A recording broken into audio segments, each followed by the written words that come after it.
નમસ્કાર મિત્રો, હું વૈદ્ય યજ્ઞેશ દવે. કાલે આપણે આંખો માટે થઈ અને ત્રિફળા ચૂર્ણનો એક પ્રયોગ જોયો હતો.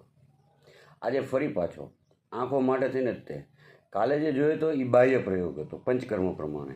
હવે આંતરિક પ્રયોગ આપણે જોઈએ કે ત્રિફળા કઈ રીતે ખાવું, ત્રિફળાની માત્રા કયા પ્રમાણની હોવી જોઈએ, એટલે કે હેડા, બેડા અને આંબળા આ કેટલા પ્રમાણમાં લઈ અને શેની સાથે ખાવું એ જેથી કરીને આંખોની રોશની વધે અને આંખોની અંદર આપણને સારું વિઝન મળે.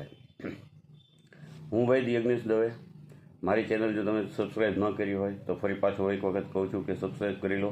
ત્રિફળા ચૂર્ણના જે નિર્દોષ વસ્તુ છે એનાથી તમે તમારી આંખો અથવા તો શરીરના કયા ભાગ ઉપર કેવી રીતે ઉપયોગ કરવો એના વિશે માહિતી લઈ શકો. તો આજે આપણે ત્રિફળા ચૂર્ણને કેવી રીતે લેવું, એનું સેવન કેવી રીતે કરવું એના વિશે સમજશું.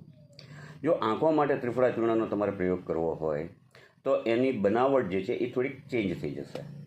જેમ કે આંબળા છે એ 4 ભાગ લેવાના છે, હરડે 2 ભાગ લેવાની છે અને બેહડા 1 ભાગ લેવાનો છે. આ રીતે એનું ચૂર્ણને તમે તૈયાર કરો અને ઘીની સાથે સવારે નરણા કોઠે લેવાનું છે અને રાત્રે નરણા કોઠે લેવાનું છે.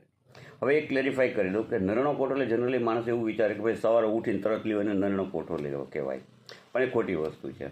હકીકતમાં મારી દૃષ્ટિએ નરણો કોઠો એટલે સવારે તમારું પેટ સાફ થઈ જાય, પેટ સાવ ખાલી થઈ જાય એને નરણો કોઠો કહેવાય છે. કારણ કે રાત્રે જમેલું છે એનો કચરો હજી પેટમાં જ છે, એ તમે સાફ કર્યો નથી અને તમે ઉપર બીજું વસ્તુ આરોગી લ્યો છો તો એનો એટલો બેનિફિટ નહીં મળે. તો નરણા કોઠે લેવાનો મતલબ છે કે પેટ સાફ થઈ જાય ત્યાર પછી તમારે ઘીની સાથે જે ત્રિફળાનું જે મેં કોમ્બિનેશન કીધું કે આંબળા 4 ભાગ લેવાના છે, હરડે 2 ભાગ લેવાની છે અને બેહડા 1 ભાગ લેવાનું છે. આ રીતે એનું મિશ્રણ કરી અને ઘીની સાથે સવારે નરણા કોઠે અને રાત્રે નરણા કોઠે 2 ટાઈમ તમારે લેવાનું છે. રાત્રે નરણા કોઠેનો મતલબ થાય છે ભૂખ્યા પેટે. આ રીતે જો તમે ત્રિફળા ચૂર્ણનું સેવન કરશો તો તમારી આંખોના ઘણા બધા એવા પ્રોબ્લેમ છે કે જે ધીમે ધીમે વ્યવસ્થિત થઈ જશે. જય ધન્વંતરી.